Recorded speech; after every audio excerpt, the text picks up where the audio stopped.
নমস্কাৰ higher secondary second ইয়েৰৰ মৰমৰ সমূহ ছাত্ৰ ছাত্ৰীসকল তোমালোক সকলোকে স্বাগত জনাইছোঁ আজিৰ আমাৰ এই ক্লাছলৈ। আজি তোমালোকৰ আইটিছৰ যিখিনি ভকেশ্যনেল স্কিলৰ লাষ্ট ইউনিট আছে occupational health safety occupational health safety and security unit number 4 এইখিনি মই কাভাৰ কৰি দিবলৈ যত্ন কৰি আছোঁ। ঠিক আছে, ইতিমধ্যে এটা ক্লাছ আমি কৰিছোঁ, খুব সুন্দৰকৈ 10 নম্বৰ প্ৰশ্ন উত্তৰলৈকে আমি আলোচনা কৰিছোঁ। আজি যিখিনি ক্লাছত আমি আলোচনা কৰিবলৈ গৈ আছোঁ সেয়া হ'ল MCQ টাইপ প্ৰশ্ন উত্তৰ। তোমালোকে চাবলৈ পাইছা 1 নম্বৰত দিয়া আছে যে কৰ্মস্থানত সুৰক্ষাৰ আৱশ্যকতাৰ কাৰণ কি, যে আমি য'ত কাম কৰিম, য'ত আমাৰ মানি লোৱা যে এটা কোম্পানীত কাম কৰি আছোঁ তাত কিয় কৰ্মস্থলীখিনি সুৰক্ষিত হ'ব লাগে। চ' অপশ্যন এ দুৰ্ঘটনা আৰু আঘাত এৰি চলিবলৈ আমাৰ প্ৰয়োজন, অপশ্যন বি উৎপাদনশীলতা বৃদ্ধি কৰিবৰ বাবে আমাৰ প্ৰয়োজন, অপশ্যন চি কামৰ পৰিৱেশ উন্নত কৰিবলৈ কাৰণে আমাৰ কৰ্মস্থানত সুৰক্ষাৰ প্ৰয়োজনীয়তা আছে। চ' ইয়াৰ শুদ্ধ উত্তৰটো হ'ব ওপৰৰ সকলোবিলাক গোটেইকেইটাই শুদ্ধ উত্তৰ হ'ব। এতিয়া 2 নম্বৰ প্ৰশ্নলৈ আমি আগবাঢ়ি যাম। কৈ আছে যে তলত দিয়ে কোনটো কৰ্মচাৰীৰ ভাল স্বাস্থ্যৰ বাবে আৱশ্যক নহয়, ভাল স্বাস্থ্যৰ বাবে কোনটো আৱশ্যক নহয়। এ নম্বৰ দিয়া আছে পৰিষ্কাৰ পৰিচ্ছন্নতা, বি নম্বৰ দিয়া আছে খাদ্য কোৰ্ছ, চি নম্বৰ দিয়া আছে পৰিষ্কাৰ আৰু তাজা বায়ু, তাজা বুলি কোৱাৰ লগে লগে ফ্ৰেছ এয়াৰ যাক আমি ক'ম, ডি নম্বৰ দিয়া আছে পৰিষ্কাৰ শৌচাগাৰ। চ' ভাল স্বাস্থ্যৰ কাৰণে পৰিষ্কাৰ পৰিচ্ছন্নতাৰ প্ৰয়োজনীয়তা আছে, পৰিষ্কাৰ আৰু ফ্ৰেছ এয়াৰৰ প্ৰয়োজনীয়তা আছে, পৰিষ্কাৰ শৌচাগাৰ যাক আমি টয়লেট বুলি ক'ম তাৰ প্ৰয়োজনীয়তা আছে, কিন্তু খাদ্যৰ কোৰ্ট যাক আমি ক'ম ফুড কৰ্ণাৰ বুলি ক'ব পাৰোঁ ইংৰাজীত।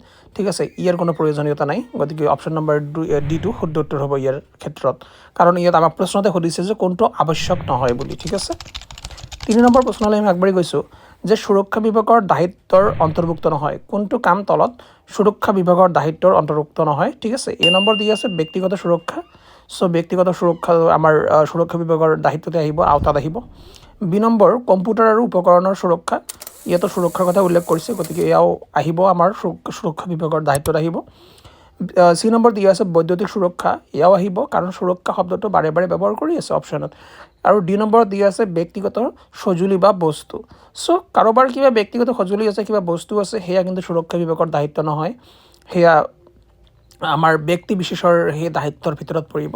সিহঁতৰ যাৰ যিটো বস্তু আছে সেইটো তেওঁৰ সেই দায়িত্বত আহিব, এইটো সুৰক্ষা বিভাগৰ দায়িত্ব নহয়। ঠিক আছে, 4 নম্বৰ প্ৰশ্নলৈ আমি আগবাঢ়ি গৈছোঁ যে সঠিক সুৰক্ষা পদ্ধতিয়ে বৃদ্ধি কৰে, কি বৃদ্ধি কৰা দেখা পোৱা যায় যদি আমি সঠিক সুৰক্ষা পদ্ধতি ব্যৱহাৰ কৰোঁ। অপশ্যন এ দায়বদ্ধতা, অপশ্যন বি বীমা, অপশ্যন চি ব্যৱসায়িক আয় বৃদ্ধি হোৱা দেখা পোৱা যায়, ডি নম্বৰ কোম্পানীৰ আৰম্ভণিৰ খৰচ বৃদ্ধি হোৱা দেখা পোৱা যায়। চ' যেতিয়া আমাৰ সঠিক সুৰক্ষা পদ্ধতি আমি ব্যৱহাৰ কৰিম আমাৰ কোম্পানীত, তেতিয়া আমাৰ ব্যৱসায়িক আয় যিখিনি বিজনেছৰ যিখিনি ইনকাম আছে সেইখিনিও বৃদ্ধি হ'ব, দীৰ্ঘকালীন অৱস্থাত বৃদ্ধি হোৱা দেখা পোৱা যায়, গতিকে ইয়াৰ শুদ্ধ উত্তৰ হ'ব অপশ্যন নম্বৰ চি। তাৰপিছত পিছৰ কুৱেশ্যনটো হ'ল এনেকুৱা ধৰণৰ যে IT উদ্যোগত অৰ্থাৎ ইনফৰমেশ্যন টেকন'লজিৰ উদ্যোগত কেনেধৰণৰ বা কোন ধৰণৰ বিপদ দেখা পাব পাৰে।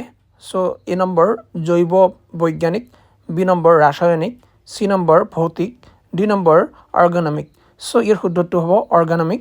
ঠিক আছে, জীৱবিজ্ঞানিকৰ কামটো আমাৰ IT নহয়, IT বুলি কোৱাৰ লগে লগে কম্পিউটাৰ লেপটপ এইবিলাকৰ লগত কাম হয়নে নহয়, গতিকে ৰাসায়নিকো নহ'ব, ভৌতিকো নহ'ব, অৰ্গেনমিক হ'ব। অৰ্গেনমিক মানে কি সেইখিনি মই ইতিমধ্যে প্ৰিভিয়াছ ক্লাছবিলাকত বুজাই দিয়া আছে, তোমালোকে যদি চোৱা নাই আমাৰ আগৰ ক্লাছবিলাক তোমালোকে চাবা। ঠিক আছে, ইতিমধ্যে মই বুজাই দিছোঁ যোৱা পাঠবিলাকত। এতিয়া আমি আগবাঢ়ি যাম কুৱেশ্যন নম্বৰ 6 লৈ, যে কম্পিউটাৰ ব্যৱহাৰ কৰোঁতে কোনটো বিপদৰ কাৰণ হ'ব পাৰে। চ' এ নম্বৰ দিয়া আছে ভুল বহাৰ ভংগীমা বা দীৰ্ঘ সময় একেটা অৱস্থাত বহি থকা, চ' হ'ব পাৰে। বি নম্বৰ ডাঙৰ বস্তু উঠোৱা, কম্পিউটাৰ ব্যৱহাৰ কৰোঁতে ডাঙৰ বস্তু কেতিয়াও উঠিব নালাগে, কি প্ৰয়োজনীয়তা ডাঙৰ বস্তু উঠোৱা, হয়নে। চি নম্বৰ সঁজুলিৰ ভুল ব্যৱহাৰ, হ'ব পাৰে যদি আমি সঁজুলি ভুলকৈ ব্যৱহাৰ কৰোঁ। ডি নম্বৰ কাৰ্যালয়ত উপকৰণৰ ভুল ব্যৱহাৰ, এইটোতো অপ্ৰাসংগিক বুলি আমি ক'ব পাৰোঁ, গতিকে অপশ্যন নম্বৰ এটো শুদ্ধ উত্তৰ হ'ব। যদি আমি কম্পিউটাৰ ব্যৱহাৰ কৰোঁতে ভুল ধৰণে বহি আছোঁ, আমাৰ ভংগীমাখিনি ভুল আছে, দীৰ্ঘ সময়তে যদি আমি দীৰ্ঘ সময় যদি আমি এটা ঠাইতে বহি আছোঁ, একেধৰণে বহি আছোঁ, তেনেহ'লে আমাৰ অলপ ক্ষতি হ'ব পাৰে। ঠিক আছে, আমাৰ বিপদৰ কাৰণ হ'ব পাৰে।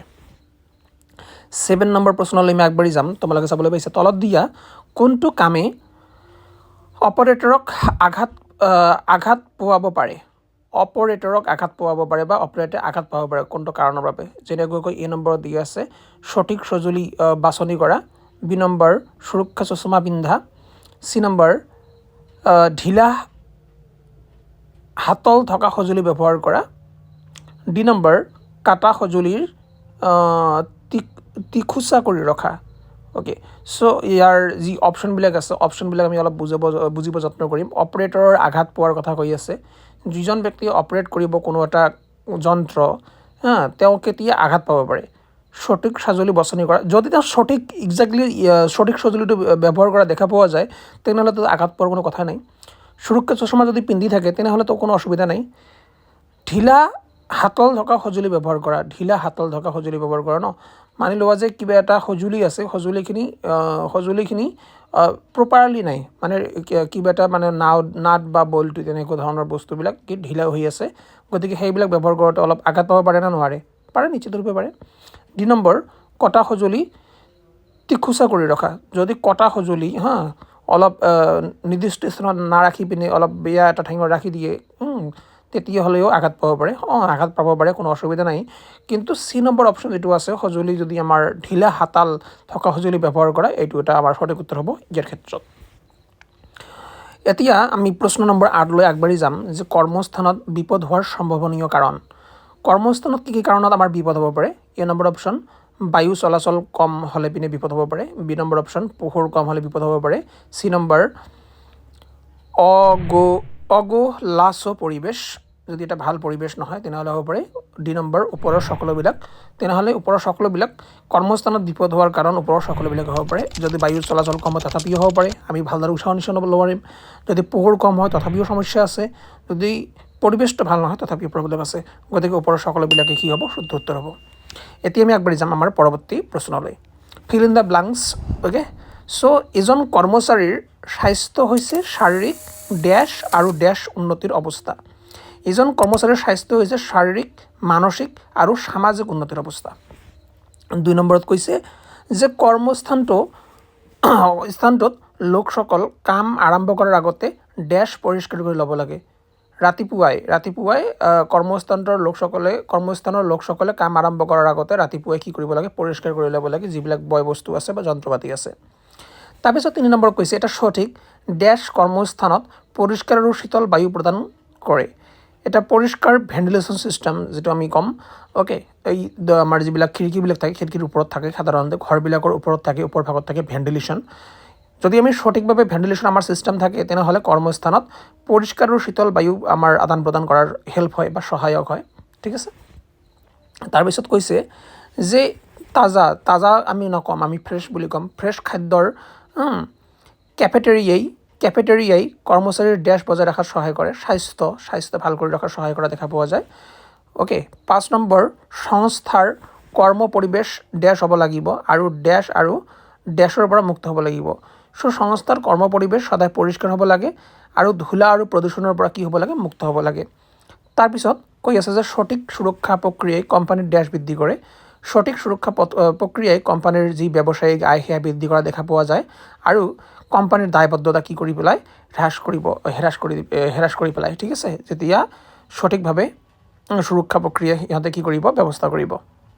তাৰপিছত দিয়া আছে কৰ্মচাৰীৰ আঘাত আৰু ৰোগ ৰোধ কৰা হয় ৰাষ্ট্ৰীয় নীতি অনুসৰি সুৰক্ষা। ঠিক আছে, কৰ্মচাৰীৰ আঘাত বা ৰোধ কৰাৰ ৰাষ্ট্ৰীয় অৰ্থাৎ নেশ্যনেল লেভেলৰ এটা কি আছে? কেতবোৰ আমাৰ কি আছে? আইন আছে। এই আইনবিলাকৰ কাৰণে, এই আইনৰ বাবেই যিবিলাক কোম্পানী আছে, প্ৰাইভেট অৰ্গেনাইজেশ্যনবিলাক সিহঁতে কি কৰিব লাগে? সিহঁতৰ যিবিলাক এমপ্লয়িজ আছে, কৰ্মচাৰীবৃন্দ আছে, সিহঁতৰ যি দায়বদ্ধতা সিহঁতে হাতত ল'ব লাগে, সিহঁতৰ ছেফটি এণ্ড ছিকিউৰিটিৰ ওপৰত গুৰুত্ব প্ৰদান কৰা দায়বদ্ধ হয় সিহঁতে কোম্পানীবিলাকে। ঠিক আছে। তাৰপিছত কি কৈ আছে? ভৌতিক বিপদ হয় ডেছ কাৰণে। ভৌতিক বিপদ কিহৰ বাবে হ'ব পাৰে? চ' হুলস্থুল শব্দৰ কাৰণে ভৌতিক বিপদ হ'ব পাৰে, তাপৰ কাৰণে হ'ব পাৰে, তীব্ৰ পোহৰৰ কাৰণে হ'ব পাৰে। এইবিলাক ভৌতিক বিপদৰ কাৰণ বুলি আমি ক'ব পাৰোঁ। যিকোনো এটা লিখিলে হৈ যাব, অসুবিধা নাই। ঠিক আছে।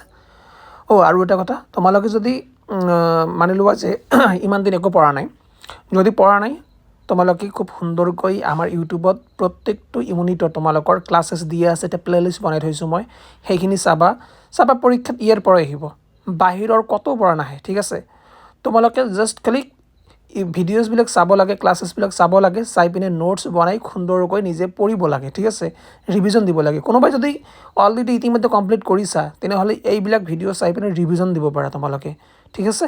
গতিকে ৰিভিজন ইজ দ্য কি অফ ছাকচেছ, এইখিনি মনত ৰাখি পিনে তোমালোকে ৰিভিজন দিয়া আৰম্ভ কৰা। এতিয়া কিন্তু ৰিভিজনৰ সময় দেই, গতিকে ৰিভিজন দিয়া আৰম্ভ কৰা। বাৰে বাৰে কৈ আছোঁ মই এইটো কথা। তাৰপিছত কি কৈ আছে 9 নম্বৰত, বৈদ্যুতিক বিপদ সাধাৰণতে দেশৰ সৈতে ডাইৰেক্টলি, চিধাই আমি নক'ম, ডাইৰেক্টলি বুলি ক'ম আমি, স্পৰ্শ বা সংস্পৰ্শ বা দেশৰ মাজেৰে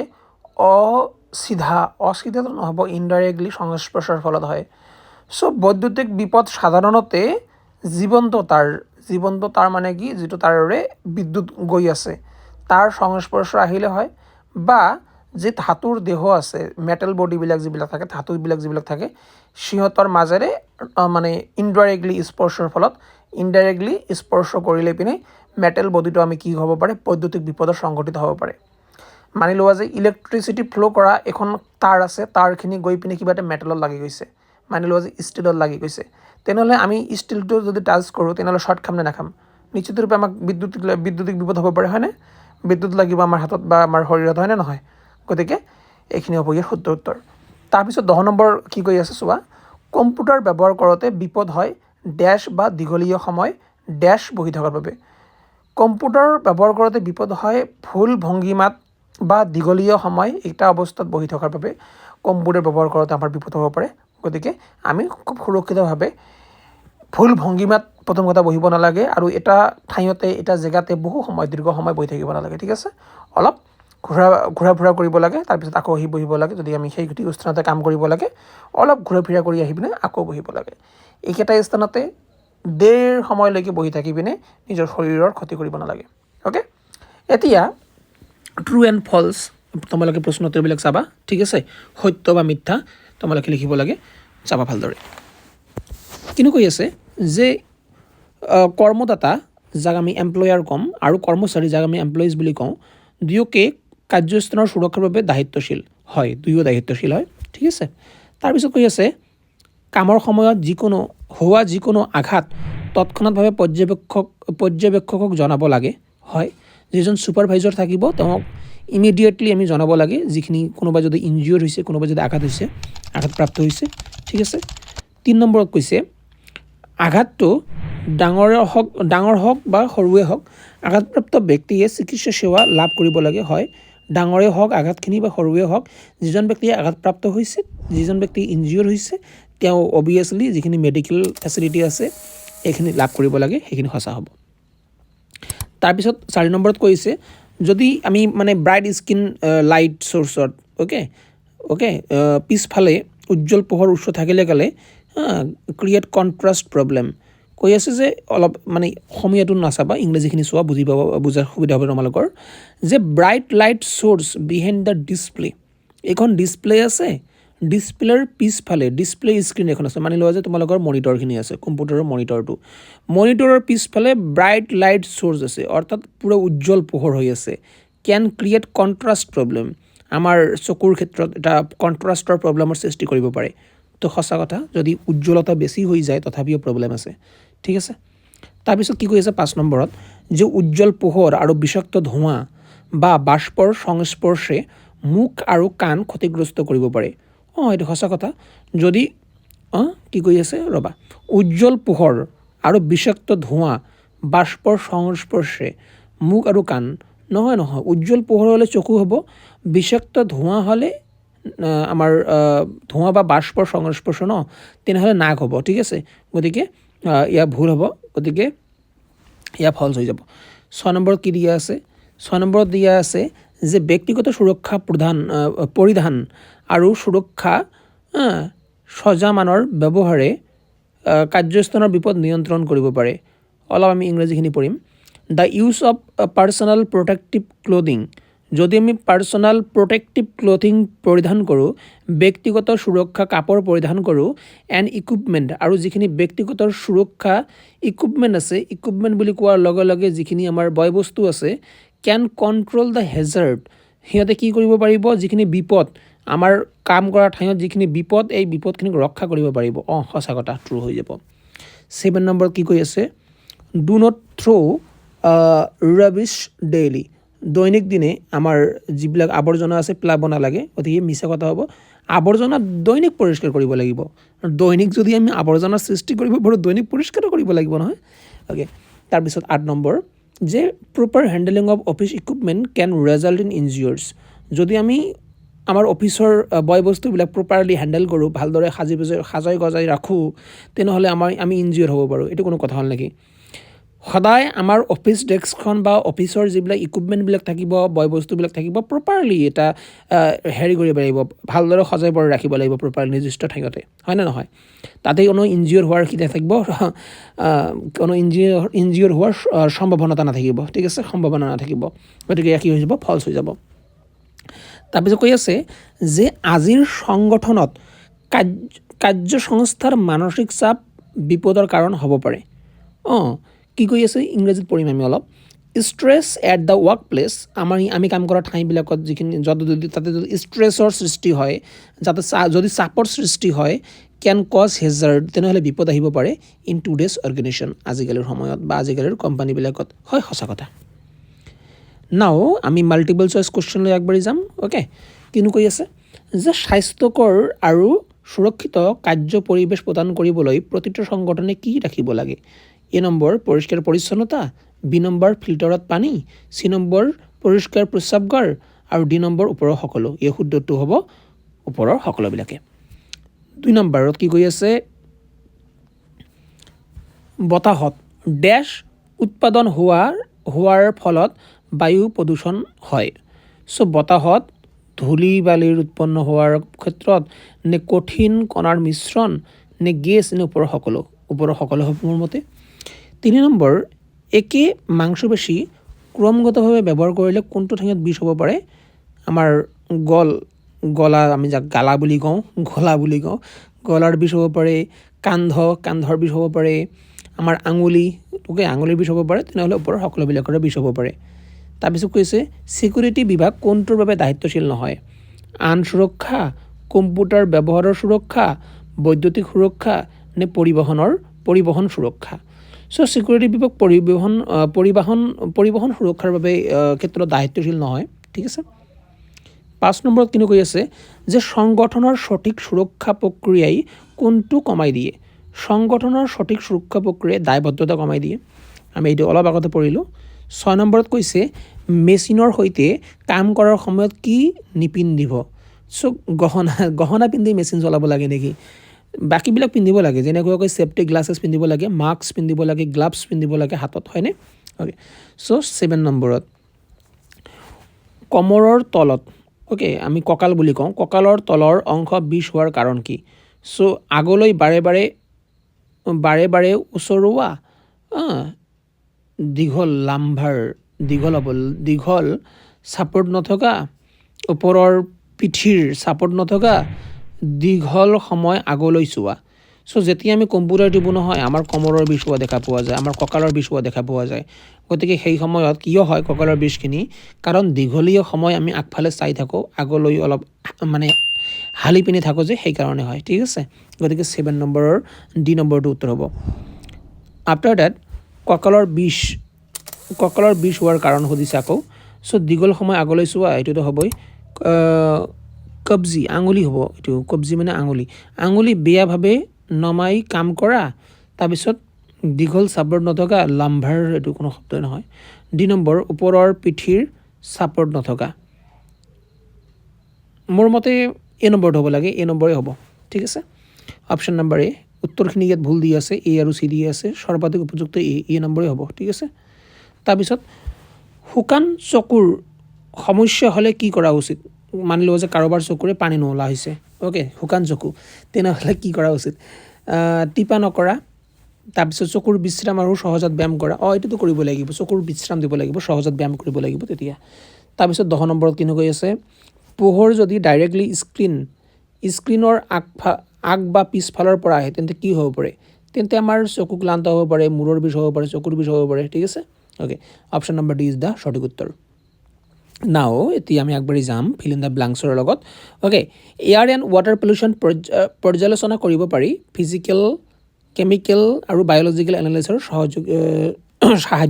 সাহায্য লৈ পিনে ঠিক আছে ফিজিকেল মানে শাৰীৰিক কেমিকেল মানে ৰাসায়নিক বায়'লজিকেল মানে কি ভৌতিক নক'ব এইটো হ'ব কি জৈৱিক বুলি ক'ম আমি ঠিক আছে পানীৰ pH ভেলুৰ পৰিমাপন কৰা ডেছ এনালাইচৰ মাধ্যম এইটো পানীৰ pH ভেলু এইটো কেমিকেল এনালাইজ হ'ব এইটো তাৰপিছত পৰিৱেশৰ স্বাস্থ্য মনিটৰ কৰিবলৈ ডেছ ইণ্ডিকেটৰ ব্যৱহাৰ কৰা হয় বায়ো ইণ্ডিকেটৰ ব্যৱহাৰ কৰা হয় তাৰপিছত এনাৰ্গমিক হৈছে বস্তুক ডেছ আৰু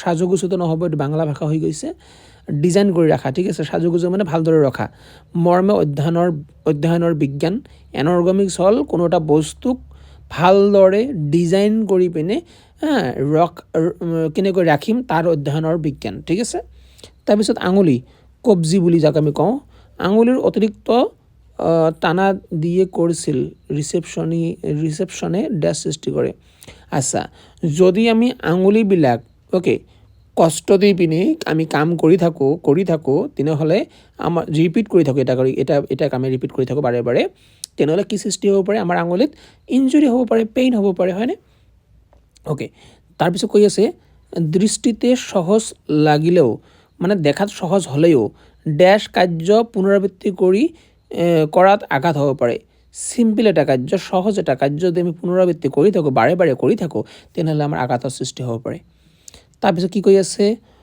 পথ পাৰ হ'বলৈ কেবল বা তাৰ গৈ থাকিলে সেই স্থানটো ডেছ দিয়ে চিনাক্ত কৰিব লাগে আচ্ছা কিউশ্যন টেপ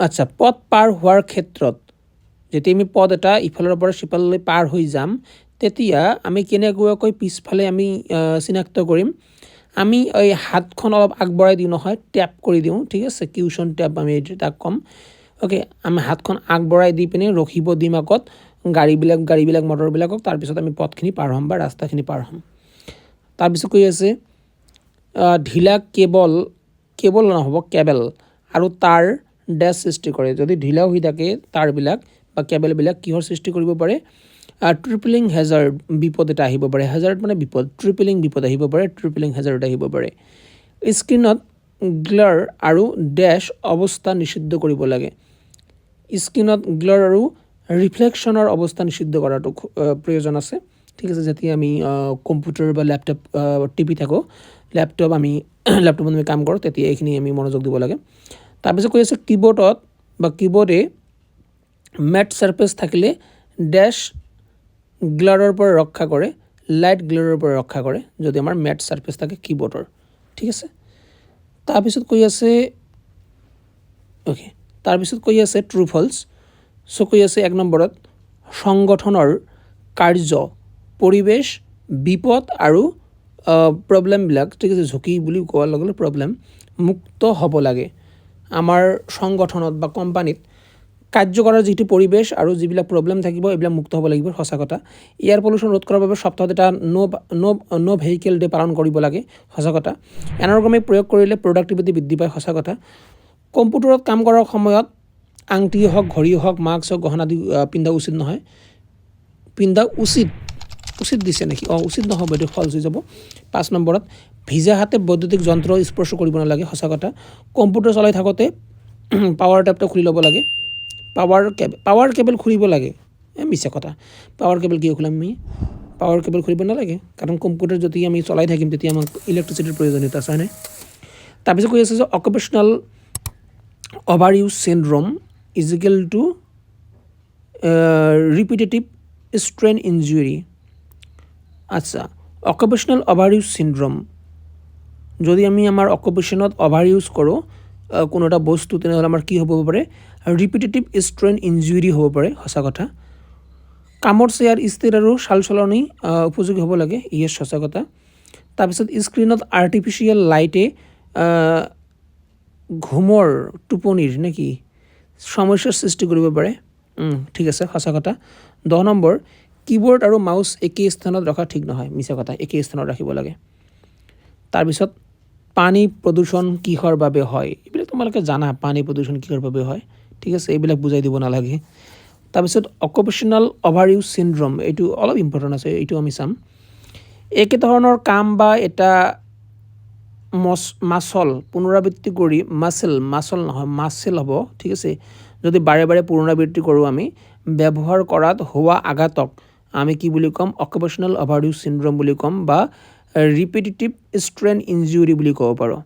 যেতিয়া আমি আমাৰ শৰীৰৰ কিবা এটা অংশ বাৰে বাৰে ব্যৱহাৰ কৰি পিনে আমি যদি আঘাত পাওঁ, ঠিক আছে, বাৰে বাৰে ব্যৱহাৰ কৰাৰ ফলত যদি আমি আঘাত পাওঁ, তেনেহ'লে তাক কোৱা হ'ব অকুপেশ্যনেল অভাৰ ইউজ চিনড্ৰম।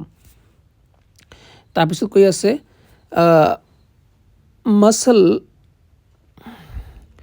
মাছলস্কেল প্ৰব্লেম কি? চ' মাছলস্কেল প্ৰব্লেম হ'ল মাংসপেশী বা হাড্ডি বা সন্ধি আৰু স্নায়ুৰ জটিলতাক মাছস্কেল প্ৰব্লেম বুলি কোৱা হয়। যেনেকুৱাকৈ আমাৰ কঁকালৰ বিষ হ'ব পাৰে, গলাটো অকণমান আমি ডিঙি বুলি ক'ম, বা কান্ধৰ বিষ হ'ব পাৰে, আমাৰ আঙুলিৰ আঘাত হ'ব পাৰে, ঠিক আছে। তাৰপিছত কম্পিউটাৰত কাম কৰোঁতে কি কি সাৱধানতা ল'ব লাগে, যেনেকুৱাকৈ সঠিক ভংগীমাত বহিব লাগে, স্ক্ৰীণৰ পোহৰ আমি পৰ্যাপ্ত পৰিমাণে ৰাখিব লাগে, নিয়মীয়াকৈ আমি বিশ্ৰাম ল'ব লাগে, আমাৰ যিবিলাক আঙুলিবিলাক আছে একেবাৰে মানে এটা কাম বাৰে বাৰে কৰি থাকিব নালাগে, অলপ ৰেষ্ট ল'ব লাগে, ঢিলা কেবল ৰাখিব নালাগে, ঠিক আছে, আৰু ভিজা হাতে কোনো বৈদ্যুতিক বস্তু আমি কি কৰিব নালাগে, টাচ কৰিব নালাগে।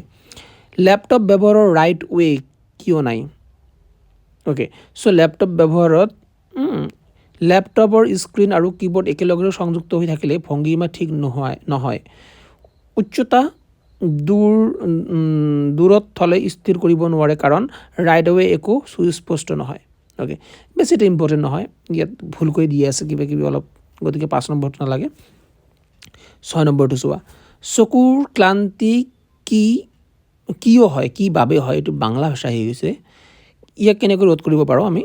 চ' দীঘলীয়া সময় যেতিয়া আমি স্ক্ৰীণত চাম, উজ্জ্বল পোহৰ চাম বা কম টিপা, যিয়ে নহওক আমাৰ চকুবিলাক যদি আমি কমকৈ কৰোঁ, তেনেহ'লে কি হ'ব, আই ষ্ট্ৰেইন সৃষ্টি কৰে, আমাৰ চকুৰ ক্লান্তিৰ সৃষ্টি কৰে, ঠিক আছে। ৰোধৰ নিয়ম আমি কেনেকৈ ৰোধ কৰিব পাৰোঁ? আমি 20-20-20 নিয়ম মানি চলিব পাৰোঁ, যে 20 মিনিট চাম, আকৌ অলপ ৰেষ্ট ল'ম, আৰু আকৌ 20 মিনিট আকৌ ৰেষ্ট, আকৌ 20 মিনিট আকৌ ৰেষ্ট, চকুৰ বিশ্ৰাম দিম। স্ক্ৰীণৰ উজ্জ্বলতা ঠিক কৰি ৰাখিম, আৰু এণ্টি গিয়াৰ ফিল্টাৰ আমি ব্যৱহাৰ কৰিব পাৰোঁ, ঠিক আছে। তাৰপিছত কৈ আছে যে কম্পিউটাৰত কাম কৰিবলৈ কোন ধৰণৰ স্ক্ৰীণ ভাল? চ' কম্পিউটাৰত কাম কৰিবলৈ এণ্টি গিয়াৰ, হাই ৰেজুলেশ্যন, এডজাষ্টেবল ব্ৰাইটনেছ থকা LCD বা LED ফ্লেট স্ক্ৰীণখিনি ভাল। তাৰপিছত কৈ আছে কেনেধৰণৰ বা কোন ধৰণৰ কীবৰ্ড উত্তম হয়? ছফ্ট টাচ কি থকা, ল' প্ৰফাইল ডিজাইন থকা, মেট ছাৰফেচ থকা, এনাৰগমিক ষ্ট্ৰাকচাৰ্ড কীবৰ্ডবিলাক সাধাৰণতে উত্তম হয়। অ'কে, এনেকৈ আমি লাষ্টৰ ফালে আহি গৈছোঁ। আকৌ মাল্টিপল চইচ কুৱেশ্যন দিয়া আছে। অগ্নি নিৰ্বাপক, যাক আমি কম ফায়াৰ এক্সটিংগুইচাৰবিলাক যিবিলাক আছে, চলাওঁতে কি কি পদক্ষেপ ল'ব লাগে? চ' অগ্নি নিৰ্বাপক যন্ত্ৰ হাতলত থকা ছেফটি পিন চিনাক্ত কৰিব লাগে। যন্ত্ৰত থকা যিখিনি ছেফটি পিন আছে আমি চিনাক্ত কৰিম পোনপ্ৰথমে। চিল ভাঙি ছেফটি পিন উলিয়াই ল'ব লাগে, আৰু লিভাৰটো চেপি যি অগ্নি আছে, জুই আছে, নুমুৱাত ব্যৱহাৰ কৰিব লাগে। গতিকে 2 নম্বৰ ওপৰৰ সকলো শুদ্ধ উত্তৰ হ'ব আমাৰ। 2 নম্বৰ দিয়া আছে অপেন ফ্লেম, তীখা শিখৰ, ইগনিশ্যন চ'ৰ্চ কোনটো? গেছ অ'ভেন, ধূমপান অঞ্চলৰ লাইটাৰ, ৱেল্ডিং টৰ্চ, ওপৰৰ সকলো। ইয়াৰো শুদ্ধ উত্তৰ হ'ব ওপৰৰ সকলো, ঠিক আছে। তাৰপিছত দিয়া আছে আগুনটো নহ'ব, এইটো জুই হ'ব, ঠিক আছে। জুইৰ শ্ৰেণী বিভাজনত লিকুইড বা গ্ৰীজ আৰু গেছ কোনটো ক্লাছত পৰে? চ' এইবিলাক হ'ব ক্লাছ B মেটেৰিয়েল, ঠিক আছে। তাৰপিছত দিয়া আছে মেগনেছিয়াম, পটাছিয়াম, ছডিয়াম কোনটো ক্লাছৰ জুই হ'ব? এইবিলাক ক্লাছ D মেটেৰিয়েল হ'ব। তাৰপিছত দিয়া আছে উড, ক্লথ, পেপাৰ কোনটো ক্লাছৰ জুই হ'ব? এইবিলাক A ক্লাছৰ মেটেৰিয়েল হ'ব। তাৰপিছত বিদ্যুৎ সম্পৰ্কীয় সামগ্ৰী কোন ক্লাছৰ জুই হ'ব? বিদ্যুৎ সম্পৰ্কীয় সামগ্ৰী যিবিলাক আছে সেইবিলাক ক্লাছ C মেটেৰিয়েল হ'ব। তাৰপিছত দিয়া আছে ফায়াৰ এক্সটিংগুইচাৰ কেতিয়া ব্যৱহাৰ কৰা হয়? যেতিয়া জুই লাগিব তেতিয়া ব্যৱহাৰ কৰা হয়। ফায়াৰ ইমাৰ্জেঞ্চি নম্বৰ কোনটো হয়? 101। আৰু কৈ আছে যে বিল্ডিং নিৰাপদে খালী কৰাৰ ধাপসমূহ কোনখনত থাকে। সো ক নম্বৰত দিয়া আছে কোনখনত থাকে। আচ্ছা, ক নম্বৰত দিয়া আছে ইভেকুয়েশন ডায়াগ্ৰাম, খ নম্বৰত দিয়া আছে ইমাৰ্জেন্সি অ্যাকশন প্ল্যান, গ নম্বৰত দিয়া আছে এমপ্লয়ি ডিকশ্যনাৰী আৰু ঘ নম্বৰত দিয়া আছে ক আৰু খ দুয়োটা। ইয়াৰ শুদ্ধটো হ'ব ক আৰু খ দুয়োটা। তাৰপিছত দিয়া আছে চিকিৎসা জৰুৰীকালত সৰ্বশ্ৰেষ্ঠ কাৰ্য কি। চিকিৎসা জৰুৰীকালৰ সৰ্বশ্ৰেষ্ঠ কাৰ্য হ'ল যে যেনেকুৱাকৈ ইয়াত দিয়া আছে প্ৰথমে ফাৰ্ষ্ট এইড দিয়া। খ নম্বৰ জৰুৰী নিৰ্বাহ পৰিকল্পনা সক্ৰিয় কৰা, গ নম্বৰ পৰিয়ালৰ লোকক জনোৱা আৰু ঘ নম্বৰ ক আৰু খ দুয়োটা। ইয়াৰ শুদ্ধটো হ'ব ক আৰু খ দুয়োটা। প্ৰথমে আমি ফাৰ্ষ্ট এইড কিট যিটো আছে আমি সেইটো ব্যৱহাৰ কৰি পিনে ফাৰ্ষ্ট এইড প্ৰদান কৰিম, তাৰপিছত জৰুৰী নিৰ্বাহ প্ৰক্ৰিয়াৰ পৰিকল্পনাৰ সক্ৰিয় কৰি ৰাখিম। তাৰপিছত কৈ আছে ফিল ইন দ্য ব্লাংকছত যে ইমাৰ্জেঞ্চি হৈছে এক গম্ভীৰ পৰিস্থিতি যাৰ বাবে ডেছ এটেনশ্যন আৰু ডেছ লাগে। ইমাৰ্জেঞ্চি হৈছে এটা গম্ভীৰ পৰিস্থিতি যাৰ বাবে কুইক এটেনশ্যনৰ প্ৰয়োজন, লগতে আমাৰ একশ্যন লোৱাৰ প্ৰয়োজন।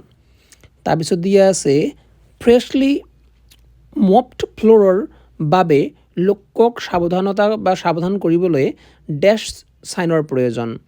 চ' তাৰ কাৰণে কিউশ্যন চাইনৰ প্ৰয়োজন। 3 নম্বৰত দিয়া আছে ডেছ চাইনে যিবিলাক আমাৰ চিৰি থাকিব, চিৰিক আমি কি বুলি ক'ম, ষ্টেয়াৰ্ছ বুলি কয়, ইংৰাজীত ষ্টেয়াৰ্ছ বুলি কোৱা হয়। বাঁকা নহ'ব, ভাঁজ থকা অংশ অথবা ঢিলা টাইলৰ বিষয়ে সতৰ্ক কৰে। ৱাৰ্ণিং চাইন ৰাখিব লাগে। অ'কে, চ' 4 নম্বৰত ইভেকুৱেশ্যন প্ৰচেছ হেণ্ডেল কৰিবলৈ ডেছ দায়িত্ববান হ'ব লাগে। ছুপাৰভাইজাৰ দায়িত্ববান হ'ব লাগে ইভেকুৱেশ্যন প্ৰচেছ কৰিবৰ কাৰণে। 5 নম্বৰ ৱৰ্ক প্লেছ ফায়াৰ সাধাৰণতে improper storage of desk material or desk duster বাবে হ'ব পাৰে। So' improper storage of flammable material, flammable মানে কি, য'ত জুই সহজে লাগিব পাৰে, ফ্লেমেবল বুলি কোৱা হয়। অৰ ডেছ ডাষ্টৰ বাবে হ'ব পাৰে, কম্বিউষ্টেবল ডাষ্টৰ বাবে হ'ব পাৰে, ডাষ্টৰ বাবে, ডাষ্ট মানে কি, ধূলা। ঠিক আছে। তাৰপিছত দিয়া আছে ইলেক্ট্ৰিকেল মেইনটেনেন্স বা কামৰ বাবে সদায় এটা ডেছ প্লান থাকিব লাগে। তো ইলেক্ট্ৰিকেল মেইনটেনেন্সৰ বাবে সদায় আমাৰ এটা ইমাৰ্জেঞ্চি প্লান থাকিব লাগে। তাৰপিছত দিয়া আছে 7 নম্বৰত যে ভিটামিনে সুতুল লৈছে আৰু হাৰ্টবিট আছে, তেতিয়া ডেছ কৰি ষ্টিক কৰিব লাগে ফাৰ্ষ্ট এইড। যদি কাৰোবাৰ ভিটামিন কম হৈছে আৰু হাৰ্টবিটো লাহে লাহে কম হৈ আছে, তেতিয়া ফাৰ্ষ্ট এইড কৰি পিনে আমি কি কৰিব লাগিব, খুব সুন্দৰকৈ ফাৰ্ষ্ট এইড কিটত ষ্টক কৰি ৰাখিব লাগিব সেই ক্ষেত্ৰত। তাৰপিছত দিয়া আছে ফায়াৰ এক্সটিংগুইশ্বাৰ হৈছে এটা desk containing agent to extinguish fire, এটা cylinder containing agent to extinguish fire, এটা চিলিণ্ডাৰ হয় এক ধৰণৰ। ঠিক আছে। অ'কে, আকৌ এতিয়া আমি আহি গ'লোঁ ট্ৰু আৰু ফল্ছত। কৈছে কি যে সংস্থাৰ নীতি নিয়ম জৰুৰী পৰিস্থিতি হেণ্ডেল কৰিবলৈ সৰ্বোত্তম। য়েছ, ট্ৰু হয়।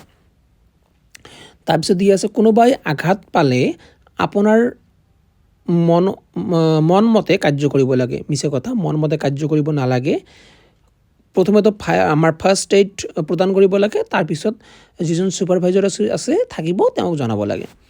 3 নম্বৰ পানী আৰু আহাৰৰ সামগ্ৰী বিদ্যুৎ সামগ্ৰীৰ পৰা দূৰত ৰখা উচিত। পানী আৰু আহাৰ যিটো থাকিব আমাৰ বিদ্যুৎ সামগ্ৰীৰ পৰা সদায় দূৰত ৰাখিব লাগে। সঁচা কথা, সদায় বিদ্যুৎ চুইচ হ'ব অফ কৰিব লাগে। য়েছ, এইটো সঁচা কথা, বিদ্যুতৰ সুইচবিলাক সদায় অফ কৰি ৰাখিব লাগে। গ্লাভছ বা শ্বুজ যিবিলাক প্ৰটেক্টিভ ইকুইপমেণ্ট থাকে সদায় পৰিধান কৰিব লাগে। য়েছ, সঁচা কথা। ফায়াৰ এক্সটিংগুইশ্বাৰ জুই নিভাবলৈ ব্যৱহাৰ কৰা হয় বা নুমাবলৈ ব্যৱহাৰ কৰা এক ধৰণৰ ছেফটি ডিভাইচ হয়। সঁচা কথা। ফ্লেমেবল মেটেৰিয়েল দুৱাৰৰ ওচৰত ৰখা যায় বা দুৱাৰৰ ওচৰত ৰাখিব লাগে। মিছা কথা, ইয়াত দুৱাৰৰ ওচৰত বা দৰ্জাৰ ওচৰত ৰাখিব নালাগে, যিবিলাক আমাৰ সহজে আগুন লাগিব পাৰে বা জুই লাগিব পাৰে। তাৰপিছত কৈ আছে কি যে ফ্ল'ৰ প্লান ডায়েগ্ৰামৰ পৰা ইভেকুৱেশ্যন ৰোড চিনাক্ত কৰিব পাৰি চ' ফ্ল'ৰ প্লান ডায়েগ্ৰাম যেতিয়া থাকিব তেতিয়া আমি কেনেকুৱাকৈ যেতিয়া ইমাৰ্জেঞ্চি চিচুৱেশ্যন হৈ যাব যদি আগুন লাগি যায় জুই লাগি যায় কেনেকুৱাকৈ মানুহবিলাক বাহিৰলৈ ওলাই আনিম তেতিয়া আমি প্লানিং কৰিব পাৰোঁ ইভেকুৱেশ্যন ৰোড বনাব পাৰোঁ ঠিক আছে ৰুট বনাব পাৰে অ'কে চ' ইয়াও সঁচা কথা হৈ যাব অ'কে এতিয়া আমি আগবাঢ়ি গৈছোঁ আমাৰ প্ৰশ্নোত্তৰলৈ অ'কে লাষ্ট আৰু বেছি দেৰি নাই আৰু অলপ সময় ঠিক আছে ধৈৰ্য ধৰিবা দেই ৱৰ্ক প্লাছ ইমাৰ্জেঞ্চি কি চ'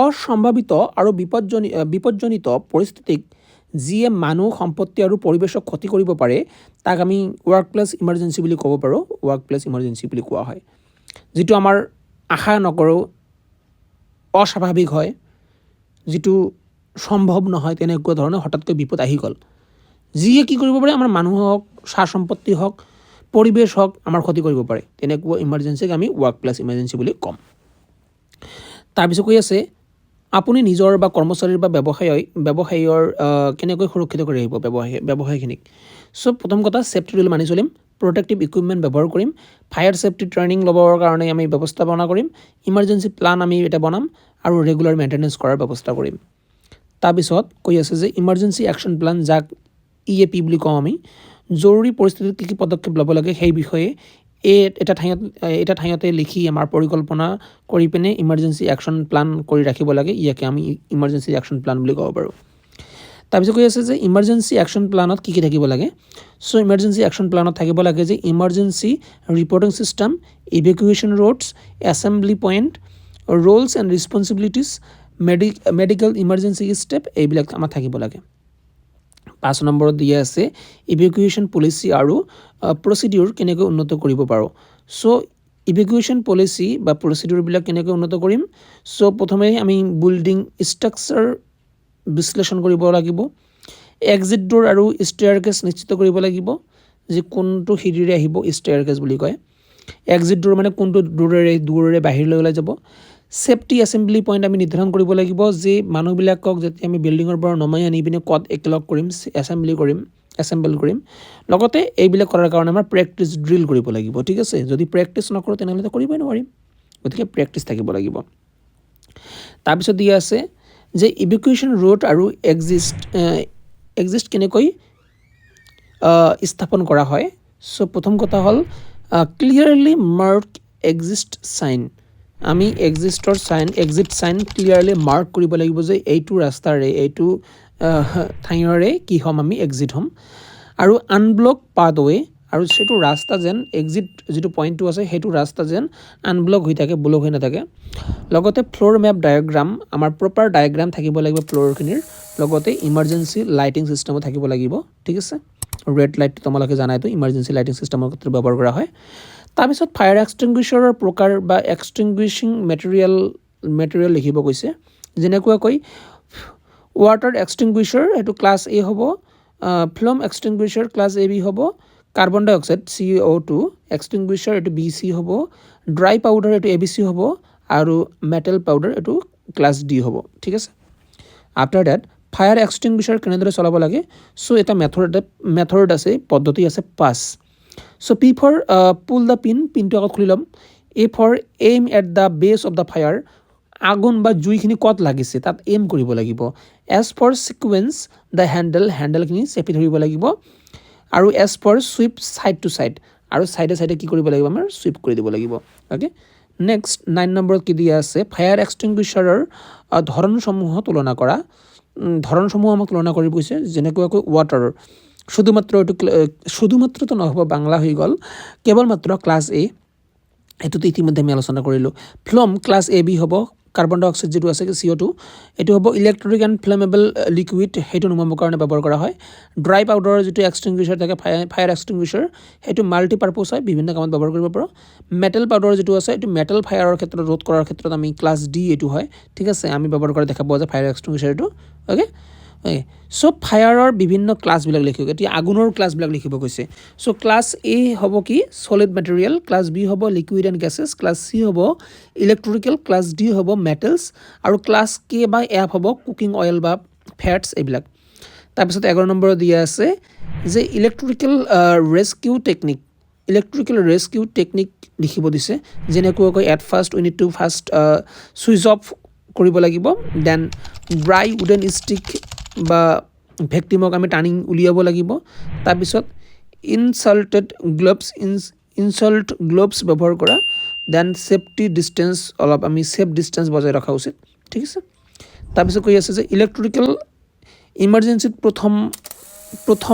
প্ৰথম সহায় কি প্ৰথম হ'ব আমাৰ পাৱাৰ ছাপ্লাই বন্ধ কৰিব লাগিব তাৰপিছত য'ত বাৰ্নিং হৈছে য'ত মানে আঘাত হৈছে তেওঁ ইঞ্জুৰি হৈছে বাৰ্ণ হৈছে সেইটো ঠাইত ঠাণ্ডা পানী ঢালিব লাগিব তাৰপিছত CPR প্ৰয়োজন হ'লে আমি প্ৰদান কৰিব লাগিব লগতে ইমাৰ্জেঞ্চি মেডিকেল হেল্প যদি আমি লাগে তেনেহ'লে ফোন কৰি পিনে এম্বুলেন্স হওক বা এক্সুৱাৰ হওক তাৰ ব্যৱস্থা কৰিব লাগিব বা নিকটৱৰ্তী যিটো হস্পিটেল থাকিব তাতে লৈ যাব লাগিব ঠিক আছে গতিকে আজিৰ পৰা তোমালোকৰ অকুপেশ্যনেল ছেফটি এণ্ড ছিকিউৰিটি শেষ হৈ গ'ল এই পাঠটো আই হোপ তোমালোকে বুজি পাইছা অলপ টান আছে অলপ কঠিন আছে তোমালোকে লাষ্টৰ যিবিলাক পইণ্ট আছে যেনেকৈ ফায়াৰৰ ক্লাছবিলাক ঠিক আছে যেনেকৈ ফায়াৰ এক্সটিংগুইশ্বাৰ অ'কে ফায়াৰ এক্সটিংগুইশ্বাৰ কেনেকৈ চলাব লাগে এইবিলাক অলপ পঢ়িব লাগিব বাকীবিলাক ইজি আছে কিন্তু তোমালোকৰ ভকেশ্যনেল এডুকেশ্যনৰ 1 নম্বৰ যিটো পাৰ্ট আছে নহয় RDBMS বহুতবিলাক প্ৰশ্ন RDBMSৰ পৰা তোমালোকে পাবা গতিকে সেই পাৰ্টটো ভালদৰে লক্ষ্য কৰা বহুত ইম্পৰ্টেণ্ট হয় সেই পাৰ্টটো ঠিক আছে এইটো পাৰ্টৰ পৰা